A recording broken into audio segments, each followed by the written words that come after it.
बच्चों आज हम सीखेंगे कि जो root two root three root five ये जो वैल्यूज होती हैं इनको हम इरेशनल कैसे प्रूव करते हैं। ये प्रूव करना होता है, मैं देखो हमें पता है कि भाई ये वाले नंबर रूट टू वाले नंबर क्या होते हैं, नॉन टर्मिनेटिंग नॉन रिकरिंग होते हैं।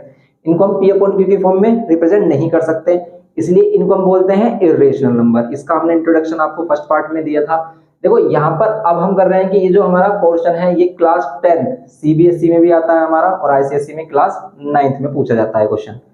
तो क्लास 10th वाले जो सीबीएसई वाले बच्चे हैं उनके लिए भी ये काफी इंपॉर्टेंट है, और ये क्वेश्चन आता ही आता है, इस बार भी बोर्ड में आया था ये, तो इसलिए ये इंपॉर्टेंट हो जाता है। एक तो ये क्वेश्चन हो गए भाई root two root three root five, या फिर इनके साथ कोई वैल्यू जोड़ देता है, जैसे कह देता है 2 प्लस रूट फाइव, ऐसे बोल देगा ऐसे बोल देगा 3 प्लस टू रूट थ्री या 2 रूट टू, इनको क्या करना है हमें इरेशनल। तो देखो ये तो सिंपल है, ये तो इन्हीं से ही बने हैं, लेकिन इनका बेसिक है कि भाई हम रूट टू वाली वैल्यू या रूट थ्री रूट फाइव जो वैल्यू रूट से बाहर नहीं आ पाती है उनको इरेशनल कैसे प्रूव करें। अब देखो करने का क्या तरीका है।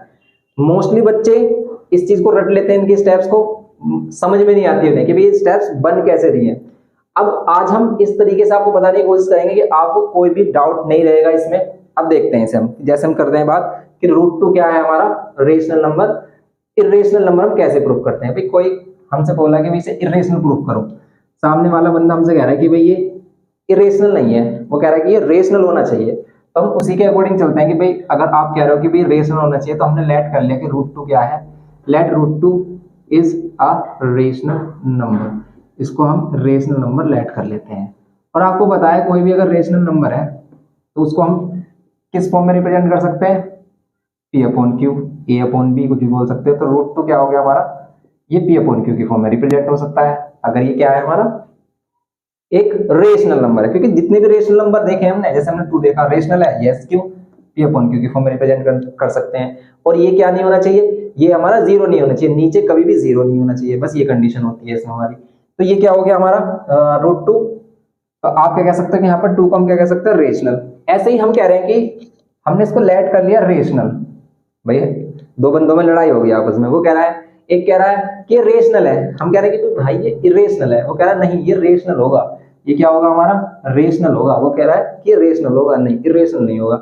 तो अब इसी बात पर लड़ाई हो गई कि भाई ये रेशनल है या इरेशनल है। हमने उसकी बात मान ली, भाई तेरी बात बड़ी, तूने कहा रेशनल है, हमने कह दिया कि चलो रेशनल ऐड कर लेते हैं, ठीक है।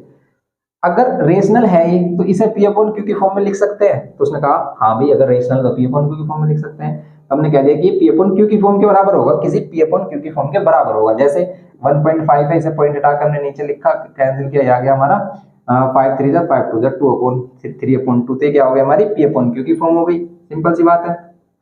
अब ये मतलब पी अपॉन क्यू की फॉर्म है जहां पर क्या है where Q is not equals to zero होना चाहिए, एंड पी और क्यू कहां से बिलोंग होने चाहिए, पी और क्यू कोई भी इंटीजर्स हो सकते हैं, पी और क्यू हमेशा इंटीजर ही होंगे, पॉइंट वाली वैल्यू नहीं होंगी, ओके। और ये दोनों को प्राइम भी होंगे, पी एंड क्यू दोनों को प्राइम भी होने चाहिए, जैसे हमने 3/2, इनमें कोई भी कॉमन फैक्टर नहीं है अदर देन 1। तो अगर हमने इसे पी अपॉन क्यू की फॉर्म में लिखा है तो इसमें कोई भी कॉमन फैक्टर नहीं होना चाहिए, क्योंकि जो भी हमारे पी अपॉन क्यू की फॉर्म होती है हमारी, उसमें कोई भी कॉमन फैक्टर नहीं होता है अदर देन क्यू, ठीक है। तो ये हमारा पी अपॉन क्यू की फॉर्म हो गई, कोई भी कॉमन फैक्टर नहीं है। अब हमने क्या कहा कि भाई अगर ये इसके इक्वल है तो हम इस वाली वैल्यू को इधर लेके आ सकते हैं, मल्टीप्लाई किया बस हमने सिंपल, ठीक है।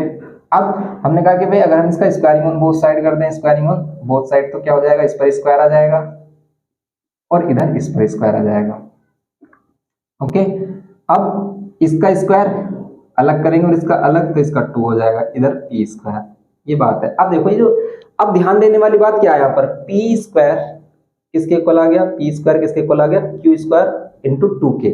मीन्स क्या है इसका कि ये जो पी स्क्वायर है ना, इसका 2 एक फैक्टर है। जैसे अगर मैंने किसी वैल्यू को लिखा, जैसे 12 को लिखा हमने 2 इंटू 6 या 2 इंटू 3, तो अगर हम इसे मल्टीप्लाई में लिख पा रहे हैं इसे ब्रेक करके, तो जो भी वैल्यू है इसके, ये सब इसके फैक्टर मीन्स कि इससे डिवाइड हो रहा है, 12 2 से भी डिवाइड हो रहा है, इससे भी हो रहा है, 3 से तो हो ही रहा है।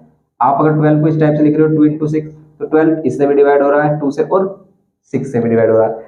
अब ये हमारा क्यू के मतलब 2 के मल्टीपल में आ गया, 2 इंटू क्यू स्क्वायर हो गया ये पी स्क्वायर। इसका मीन्स ये है कि 2 को अगर हम इधर लेके आते हैं, या फिर हम कह सकते हैं कि भाई 2 इसका फैक्टर, तो 2 से ही क्या होगा हमारा डिविजिबल होगा। इस बात को ध्यान से समझना है हमें कि भाई हमने पी स्क्वायर को 2 से डिविजिबल क्यों कहा है, क्यों, क्योंकि पी स्क्वायर ऐसी वैल्यू है जो 2 के मल्टीपल में है। पी स्क्वायर एक ऐसी वैल्यू है जिसका फैक्टर एक क्या आ रहा है, 2 आ रहा है। तो इसका मींस ये क्यू कुछ भी हो लेकिन ये 2 से हमेशा डिवाइड होगा पी स्क्वायर। आ रही है बात समझ में? जैसे 12 को हमने 2 into 6 लिखा, तो इसका मींस ये क्या है हमारा 2 से तो डेफिनेटली डिवाइड होगा ये। तो इसी बेसिस पर हमने कह दिया कि यहाँ पर क्या है, 2 इधर लेके आ जाएंगे हम, लेके भी नहीं आते तब भी कोई प्रॉब्लम नहीं है। आप डायरेक्ट यहाँ से इस वाली बात से कह सकते हो कि क्या हो गया हमारा पी स्क्वायर। ये इंप्लाई कर रहा है क्या कि P square is divisible by, P square 2 से डिविजिबल है, डिविजिबल बाय 2। और अगर कोई भी वैल्यू उसका स्क्वायर 2 से डिविजिबल है तो उसमें क्या होता है हमारा, अगर उसका स्क्वायर पी से डिविजिबल है तो उसमें उसकी जो वैल्यू होती है नॉर्मल वैल्यू वो भी क्या होती है, पी से 2 से डिविजिबल होगी। P is also divisible means क्या है, इसका मीनिंग क्या है, जैसे 25 है, 25 है, 5 का स्क्वायर है, ये 5 से डिवाइड हो रहा है तो इसके अंदर जो वैल्यू है 5 ये भी तो 5 से डिवाइड हो रही होगी। तो बस अगर कोई भी वैल्यू उसका स्क्वायर किसी पर्टिकुलर वैल्यू से डिवाइड हो रही है तो उसकी जो नॉर्मल वैल्यू है वो भी क्या होगी, उसी वैल्यू से सेम डिवाइड होगी। ये इसका मीनिंग है यहाँ पर। फिर इसके बाद क्या होता है इसमें, देखो इसके बाद क्या करना है हमें, इसके बाद हमने दिखा दिया कि पी स्क्वायर में कॉमन फैक्टर 2, मतलब पी के पी डिवाइड हो रहा है 2 से तो पी डिवाइड हो सकता है 2 से। ऐसे हम यहाँ पर दिखाएंगे कि भी क्यू भी डिवाइड हो सकता है। इसके लिए अगर p 2 के फैक्टर में है, अगर p 2 के फैक्टर में है तो हमने कह दिया यहाँ पर कि p को लेट कर लो, let p is equals to, let p is equals to कितना 2, 2 फैक्टर दिखाना है हमें, 2 के ही फैक्टर में ले सकते हैं। वैसे ऐसा नहीं कि वैसे हम 3m ले लेंगे, 3 कुछ अलग वैल्यू ले लेंगे। तो हमने क्या कर लिया p is equals to 2m। Okay, अगर हम p is equals to 2m यहाँ पर इसमें पुट कर देते हैं या फिर इसका स्क्वायरिंग ऑन बोथ साइड कर लेते हैं तो पी स्क्वायर की वैल्यू क्या जाएगी 4m स्क्वायर, और इसको यहाँ पर पुट कर ले हम या फिर डायरेक्ट यहाँ पुट कर सकते हो। देखो आपको क्या करना है, इसको फर्स्ट इक्वेशन दे देनी है, इसको क्या देना है यहाँ पर सेकंड इक्वेशन। अब हम क्या कर रहे हैं, let p is equals to 2m put in equation first, first equation में पुट कर लेते हैं। तो ये है हमारी 2q स्क्वायर, यहाँ पर क्या करेंगे हम 2m और यहाँ पर इसका स्क्वायर, p के प्लेस पर क्या 2m। तो ये कर दिया हमने इसमें कि हमने क्या किया, बस p के प्लेस पर फर्स्ट इक्वेशन में क्या रखा है हमने 2m। अब इसका सॉल्यूशन करेंगे हम, इसमें क्या हो जाएगा 2 का स्क्वायर 4 और यहाँ पर ये m स्क्वायर। अब इस 4 को अगर हम इधर डिवाइड में लेके आते हैं, 4 को इधर डिवाइड में या फिर 2 को इधर लेके आ जाओ,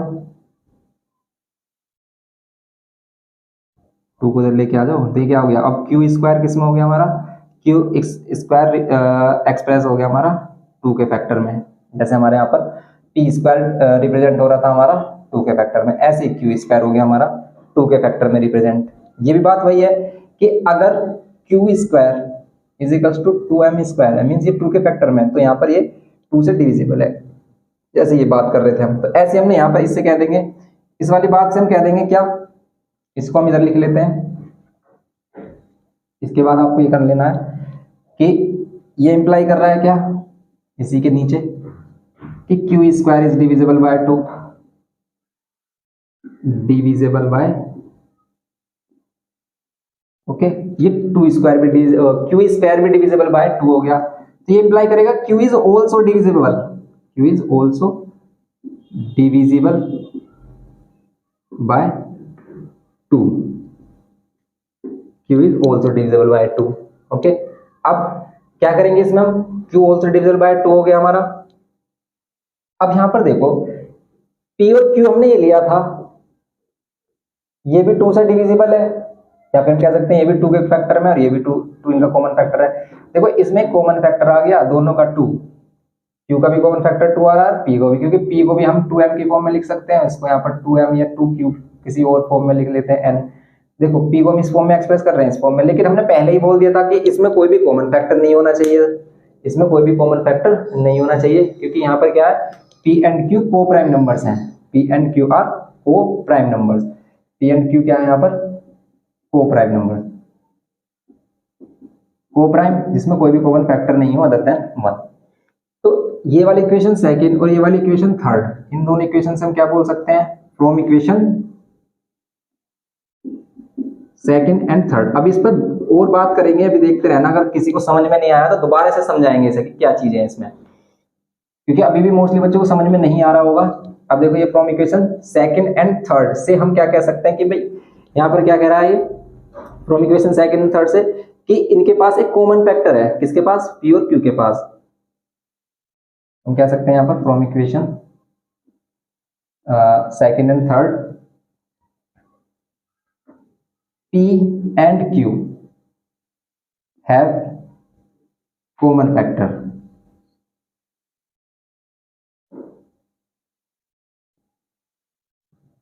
कॉमन फैक्टर क्या है इनके पास, 2, कि P और Q के पास एक कॉमन फैक्टर है 2।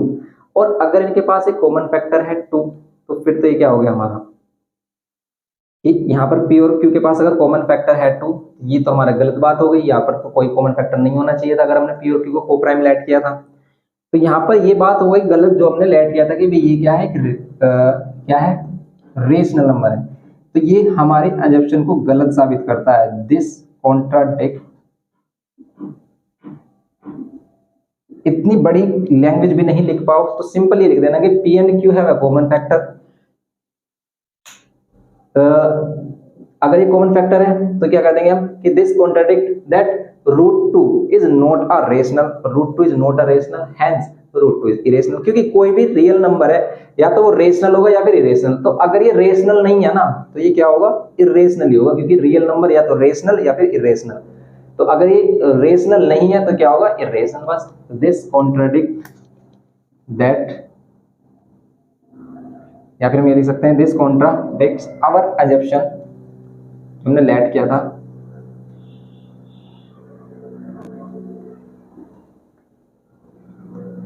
This contradict our assumption that √2 is common factor, √2 is rational number, hence इसको कह देंगे कि ये क्या है हमारा, इट इज, या फिर हेंस √2 इज अ इरेशनल। क्योंकि अगर ये रेशनल नहीं है तो इरेशनल होगा, hence √2 is an irrational number. बस ये लिखना है इसमें, इस टाइप से लिखोगे पूरे मार्क्स आपको मिल जाएंगे। अब दोबारा से बात कर लेते हैं इसमें क्या किया हमने क्या किया यहाँ पर कि भाई उसने कहा कि भाई इसे इरेशनल प्रूफ करो, और हमें पता है इरेशनल तो है ही, तो फिर किस बात की लड़ाई है, तो लड़ाई इस बात की है कि इसे प्रूफ करके दिखाओ, साबित करो। तो इसे साबित करो किसमें, कि भाई ये इरेशनल है, इस बात को। तो अगर वो कह रहा है भाई रेशनल है तो हमने उसकी बात बड़ी करी कि भाई चलो आप अगर कह रहे हो कि भाई रेशनल है तो हम लेट कर लेते हैं रेशनल है, ठीक है। रेशनल तो P अपॉन Q की फॉर्म में रिप्रेजेंट किया जा सकता है, ठीक है, P अपॉन Q की फॉर्म में रिप्रेजेंट कर सकते हैं, तो बस हमने इसी को ही पकड़ा हुआ यहाँ पर, इसको इधर लेके आए, ओके। अब हम उसी की बात को बड़ी करते हुए, उसकी बात मानते हुए सब चीजें कर रहे हैं, तो हम उससे कह रहे हैं कि भाई हम इसको इधर लेके आ सकते हैं, वो कह रहा है कि सही है इसको इधर लेके आ सकते हैं, लिख दिया हमने इसको इधर कर, हमने ये वाली वैल्यू आ गई, स्क्वायरिंग ऑन बोथ साइड कर सकते हैं, दोनों तरफ स्क्वायर कर सकते हैं, सेम ऑपरेशन हम अप्लाई कर सकते हैं बोथ साइड, कोई चीज नहीं आएगा इक्वेशन पे। फिर ये Q √2 मतलब स्क्वायर किया, ये आ गया हमारा Q स्क्वायर और 2 √2 का 2 हो जाता है, और ये P स्क्वायर, ये बात भी सही है। अब हमने देखा कि P स्क्वायर 2 के फैक्टर में एक्सप्रेस हो गया। अगर ये 2 के फैक्टर में एक्सप्रेस है ना तो P हमेशा डिवाइड होगा किससे, 2 से। जैसे हमने किया था कि भाई अगर हम कह रहे हैं 12 है या कोई और दूसरी वैल्यू है, 8 है, 4 है, कोई भी ऐसी वैल्यू है, 16 है, इसको अगर हम 2 into 6 लिख पा रहे हैं तो इसका मतलब है 2 से तो डेफिनेटली डिवाइड हो गई, अगर यहाँ पर वो कुछ भी वैल्यू हो। और वैसे भी ये इंटीजर ही है। अब इंटीजर जरूरी नहीं है कि वो क्या हो जो 2 से डिवाइड हो, लेकिन ये हमें डेफिनेटली पता चलेगा कि 2 से डिवाइड होगा ही, क्यों, क्योंकि 2 इसका फैक्टर आ गया है। तो 2 से डिविजिबल कह दिया हमने P स्क्वायर को। सेम हमने क्या किया फिर, अब हमें दिखाना, जैसे हमने P स्क्वायर को 2 से डिविजिबल दिखाया कि भाई P का 2 एक फैक्टर दिखा दिया, ये या तो आप ये कह सकते हो कि P स्क्वायर डिविजिबल बाय 2 है, या आप ये भी कह सकते हो 2 is a factor of P square, या फिर P स्क्वायर का है तो वो किसका भी होगा, हमारा P का भी होगा। इसी वे में हमने कह दिया कि P स्क्वायर से डिविजिबल है तो P से भी P भी डिविजिबल होगा, P square is divisible by 2 है तो P भी क्या होगा, डिविजिबल होगा। अगर कोई भी वैल्यू उसके स्क्वायर को डिवाइड कर रही है, जैसा अभी हमने एग्जांपल दिया था कि भाई 5 के स्क्वायर को 25 बोलेंगे और ये 5 से डिवाइड हो रहा है, तो ये जो वैल्यू अंदर रखी है ना ये भी 5 से डिवाइड होगी। तो बस ये कह दिया हमने, पी स्क्वायर अगर डिविजिबल बाय 2 है तो पी भी डिविजिबल बाय 2 होगा। सही बात है। अब ऐसे ही सेम हमने क्या कहा कि अब हम p के प्लेस पर, इस वाली फर्स्ट इक्वेशन में p के प्लेस पर 2 के फैक्टर में रख लेते हैं। क्यों? क्योंकि 2 के फैक्टर में इसलिए हमने 2 ही ऐड किया है, यहाँ पर 2m, ऐसे हमने 3m 4m कुछ नहीं ऐड कर सकते। इसमें 2 कॉमन फैक्टर आया था तो इसलिए हमने 2 यहाँ पर ऐड किया। तो बस p इक्वल्स टू 2m हमने यहाँ पुट किया। तो इस फर्स्ट इक्वेशन में 2q स्क्वायर ऐसे ही रहा और p के प्लेस पर क्या कर दिया हमने 2m। बस इसका ये वाली वैल्यू सेम और इसका स्क्वायर करेंगे, ये 4m स्क्वायर। अब q यहाँ पर छोड़ते हैं, 2 यहाँ से डिवाइड कर देते हैं, तो फिर वही बात आ गई हमारी।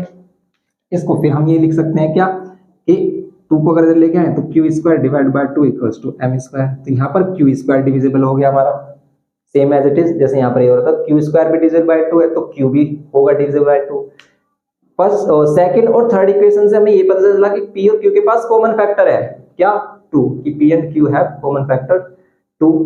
तो ये कॉन्ट्राडिक्ट कर रहा है हमारे एजम्पशन को कि हमने जब क्या एजम्पशन की थी यहाँ पर कि भाई √2 क्या है, एक रेशनल नंबर है। तो ये रेशनल नहीं है, इसका मतलब this contradict our assumption that √2 is rational number, hence √2 is an irrational. तो √2 अगर रेशनल नहीं है तो क्या है, ये इरेशनल है, बस यही है। अब अगर यही वैल्यू √3 के लिए आ जाए तो बस हमें क्या करना है, देखो √3 के लिए आ जाए तो यहाँ पर हम √3 कर देंगे। देखो यहाँ पर हम √3 कर देंगे, यहाँ √3, यहाँ √3, यहाँ √3, यहाँ √3, यहाँ पर आप पहले इसका स्क्रीनशॉट ले सकते हो, ठीक है। 2 के लिए अगर आपने स्क्रीनशॉट ले लिया यहाँ पर तो बस अब हम क्या कर लेंगे, इसमें √3 के लिए इसके लिए बात कर लेंगे। ओके, अब देखो यहाँ पर बस हम 3 करेंगे, यहाँ 3 कर देंगे। यहाँ 3 का स्क्वायर कितना हो जाएगा, बस 9 हो जाएगा। 3 का स्क्वायर कितना हो जाएगा, 9 हो जाएगा। तो यहाँ पर क्या करेंगे हम 3 का सॉरी √3 का स्क्वायर है तो 3 रहेगा, इस 9 नहीं होगा क्योंकि √3 का स्क्वायर है तो 3, रूट वाली वैल्यू का अगर स्क्वायर करते हैं तो रूट से वो बाहर आ जाती है। 3 यहाँ 3 तो यहाँ 3, फिर 3 है तो p स्क्वायर 3 से डिविजिबल हो जाएगा। 3 से डिविजिबल हो गया तो ये 3 से, p स्क्वायर 3 से डिविजिबल है तो p भी 3 से डिविजिबल। फिर यहाँ पर भी हम 3m ही ऐड करेंगे क्योंकि 3 इसका फैक्टर आया है, तो फिर यहाँ पर भी 3 हो जाएगा सिंपल। ये 2q नहीं रहेगा, यहाँ पर ये 3q हो जाएगा फर्स्ट इक्वेशन में, बस सिंपल। तो समझ रहे हो आप इस बात को, यहाँ पर 3 हो जाएगा और यहाँ पर 9 हो जाएगा। 3 से डिवाइड कर देंगे 9 को तो यहाँ पर भी 3 आएगा, 3 3 9, बस ये हो गया। फिर ये भी हमारा 3 से डिविजिबल हो जाएगा, यहाँ पर भी हम 3 लगा देंगे बस सभी जगह, यहाँ 3 यहाँ 3। ओके, ऐसे ही हम 5 के लिए चेंज कर सकते हैं, यहाँ 3 यहाँ 3, ऐसे ही हम क्या कर सकते हैं 5 के लिए चेंज कर सकते हैं। यहाँ पर 3 कॉमन फैक्टर आ जाएगा और बस ये √2 की जगह √3 और यहाँ पर √2 की जगह √3, बस सिंपल सी बात है। ऐसे √5 के लिए। लेकिन अगर इनके साथ कोई रेशनल नंबर ऐड हो जाता है, ये तो सिंपल हमारी बात हो गई कि अगर ये सिंपल आता है, लेकिन अगर इनके साथ कोई रेशनल नंबर ऐड हो जाता है, कैसे रेशनल, जैसे कि भाई 2 + √2 1 + √2 इस तरीके की वैल्यू आ जाती है, तो उसमें हम पहले से एज्यूम करके चलते हैं कि हम √3 √2 √5 इनको पहले से ऑलरेडी क्या प्रूव कर चुके हैं, रेशनल प्रूव कर चुके हैं। ओके, अगर √8 आ जाए तो उसको कैसे करोगे बताओ, क्या करेंगे √8 में, तो क्या √8 लेकर ही चलेंगे इसमें, या फिर इसमें से कुछ बाहर भी आ जाएगा। तो इससे कुछ कॉमन भी आ रहा है इसमें से, क्योंकि इसमें 2 के फैक्टर 2 2 2, तो उसमें 2 कॉमन फैक्टर आ रहा है, मतलब 2 के पेयर बन रहे हैं। तो इसको हम क्या लिख सकते हैं, 8 को, ये हमारा 2 2 2, तो इसका पेयर बन गया, तो इसे हम 2√2 भी तो लिख सकते हैं। और √2 को हम पहले से ही ऑलरेडी इरेशनल प्रूफ कर चुके हैं, तो 2√2 को इरेशनल कैसे करेंगे। तो अब इनकी बात कर लेते हैं कि अगर अब इनके साथ कोई रेशनल नंबर आ जाए, जैसे मान लेते हैं 2 + √5 आ जाए, इसे इरेशनल प्रूफ करना है, तो इसे भी हम सिंपल ऐसे लिखेंगे। यहाँ पर हम लिख लेंगे कि भाई ये इसे हम लेट कर लेते हैं रेशनल, तो a/b या p/q कुछ भी कह सकते हो। ओके, चलो p/q ले लेते हैं, अगर आपने p/q से समझाया तो आप इनकी जगह a/b भी ले सकते हो। p/q, तो ये 2 जो वैल्यू है ये इधर लेके आ सकते हैं, ये 2 वाली वैल्यू इधर आकर क्या हो जाएगी, -2 √5 = क्या, ये q इधर आकर, लैंग्वेज आप अपने अकॉर्डिंग कुछ भी लिख सकते हो, जैसे भी आपको इजी लगे। ओके, लेकिन करना इसी तरीके से, √5 p - 2q²। अब ये वाली वैल्यू देखो, कोई भी देखो, ये रेशनल था, सही बात है, ये रेशनल था हमारा। अब रेशनल वैल्यू जैसे मान लेते हैं 2/5 है, इसमें आप कोई 2 माइनस कर लो, 2 की मल्टीप्लाई कर लो, डिवाइड कर लो, किसी भी रेशनल नंबर में अगर हम किसी दूसरे रेशनल नंबर की प्लस माइनस मल्टीप्लाई डिवाइड करते हैं तो वो रेशनल ही रहता है, ये रेशनल ही तो रहेगा अभी भी। ये क्या रहेगा हमारा, रेशनल ही रहेगा। क्यों, इसका एलसीएम ये हो जाएगा, या 2 5 10 हो जाएगा। कितनी वैल्यू आई है, -8/5, लेकिन है तो अभी भी रेशनली P/Q की फॉर्म में, माइनस में भी हो सकता है, जरूरी नहीं है प्लस में हो। तो हम यहाँ पर कह देंगे कि भाई ये वाली वैल्यू क्या है, P-2Q/Q is a rational number but √5 is an irrational। तो इसको हमें कैसे करना है, देखो अगर वो पहले से बोलेगा कि if √5 is rational irrational, वो पहले से कह देगा √5 is irrational, then prove 2 + √5 is irrational। तो पहले से बताएगा कि √5 इरेशनल है हमारा, ठीक है। अगर नहीं बताता तो फिर आपको पहले √5 को भी दिखाना होगा कि भाई वो इरेशनल क्यों है। ये है इरेशनल और ये है रेशनल, और कभी भी रेशनल और इरेशनल नंबर तो इक्वल हो ही नहीं सकते। तो ये भी हमारे कॉन्ट्राडिक्शन को क्या कर रहा है, मतलब हमारे कॉन्ट्राडिक्ट कर रहा है हमारे एजम्पशन को कि भाई ये क्या है, ये वाली वैल्यू एक रेशनल है। तो अगर ये वाली वैल्यू रेशनल नहीं है तो क्या होगी, ये वाली वैल्यू क्या होगी, इरेशनल हो गई, सीधी सी बात है। ओके, तो ये है but √5 is an irrational और rational number never equals to irrational, hence 2 + √5 is an irrational number। बस ऐसे इसमें कोई और वैल्यू आ जाती तो बस आप उसको सोल्व करना है। जैसे मान लेते हैं इस तरीके से आ जाता 2√5, इसको भी हम क्या करते हैं, बस इसको सोल्व कर देते, बाद में ये दिखा देते कि रेशनल नंबर इरेशनल नंबर के इक्वल नहीं होता, हैंस ये क्या हो गया हमारा, प्रूफ हो गया। बस सिंपल ये हमें दिखाना होता है इसमें। तो ये है इसमें बात हमारी, कैसे कि भाई हम 3 को उधर लेके आ जाते हैं, तो बस आपको ये वाली वैल्यू रेशनल इरेशनल के इक्वल दिखा देनी है और उसमें कह देना कि ये कॉन्ट्राडिक्शन है, ये सही नहीं है, ये सही नहीं है, तो इसका मतलब ये रेशनल नहीं है, रेशनल नहीं है, तो इरेशनल है। बस ये आ गया। 2 से डिवाइड भी कर देते तो √5 क्या हो जाता है यहाँ पर, P-3Q / 2Q। ओके, तो ये भी क्या होगा, ये भी एक रेशनल नंबर होगा, लेकिन ये इरेशनल है। फिर रेशनल और इरेशनल आपस में इक्वल नहीं हो सकते। अगर ये नहीं हो सकते तो इसका मतलब ये हमारी बात गलत है कि हमने इसे रेशनल ऐड किया था। तो हमने रेशनल ऐड किया था इसलिए ये वाली कंडीशन आ रही है, तो ऐसा नहीं होना चाहिए था। तो ऐसा नहीं होना चाहिए, तो इसका मतलब ये वाली वैल्यू हमने गलत ऐड की कि रेशनल है, ये क्या है, इरेशनल है। बस ये समझना है। ओके, तो ये था हमारा इसमें जो कॉन्सेप्ट है। और ये जो क्वेश्चन है ये काफी कंफ्यूजिंग वाले होते हैं, मतलब कंफ्यूजन क्रिएट करते हैं बच्चों के मतलब माइंड में। बच्चे सोच में पड़ जाते हैं कि यार हमारे पास मतलब पहले से पता है हमें कि ये इरेशनल, फिर भी हमसे इरेशनल प्रूफ करा रहे हैं। तो बस ये लिखने का जो वे बनाया है ना इसने, यही इंपॉर्टेंट है कि बस आपको हमसे रिप्रेजेंट कैसे करेंगे। ओके, तो बस आप इसकी प्रैक्टिस कर लें 3-4 बार, ये आपको क्या हो जाएगा, अच्छे तरीके से आ जाएगा। ओके, तो ये था हमारा इसमें। तो अब इसके बाद हम नेक्स्ट लेक्चर लेके आएंगे आपके लिए। ओके, तो ये जो हम वीडियो ये दोनों सीबीएसई और आईसीएसई दोनों बच्चों के लिए अपलोड कर रहे हैं। तो हमने बताया था आईसीएसई में क्लास 9th वाले बच्चे करते हैं इसे, और सीबीएसई में क्लास 10th बोर्ड वाले बच्चे। और इसको हम दोनों ही चैनल पर अपलोड करने वाले हैं इस वीडियो को। और अगर आपका कोई भी फ्रेंड, अगर आप सीबीएसई में और आपका कोई भी फ्रेंड देख रहा है आईसीएसई में, तो आपको वो चैनल, आईसीएसई वाला जो चैनल है हमारा प्रॉब्लम्स बीटर, उसका लिंक आपको डिस्क्रिप्शन बॉक्स में मिल जाएगा। ऐसे ही अगर आप आईसीएसई वाले बच्चे कोई भी देख रहा है, उसको सीबीएसई वाले बच्चों किसी को आपको शेयर करना है, तो सीबीएसई वाले बच्चे के लिए हमने एक न्यू चैनल बनाया है। मोस्टली बच्चों को हमें पता नहीं चला है। तो अगर आपका कोई भी फ्रेंड सीबीएसई बोर्ड से है तो आप उसे शेयर कर सकते हैं। हमारा सीबीएसई बोर्ड वाला जो चैनल है उसका लिंक डिस्क्रिप्शन बॉक्स में, तो आप उसे शेयर कर सकते हैं। तो बस आप एक दूसरे को शेयर करें, एक दूसरे के हेल्प करें। ओके, और हमारी भी इसी टाइप से हेल्प करते रहे, क्योंकि आपके शेयर करने से हमें मोटिव मिलेगा कि हम न्यू वीडियोस लाते रहे आपके लिए।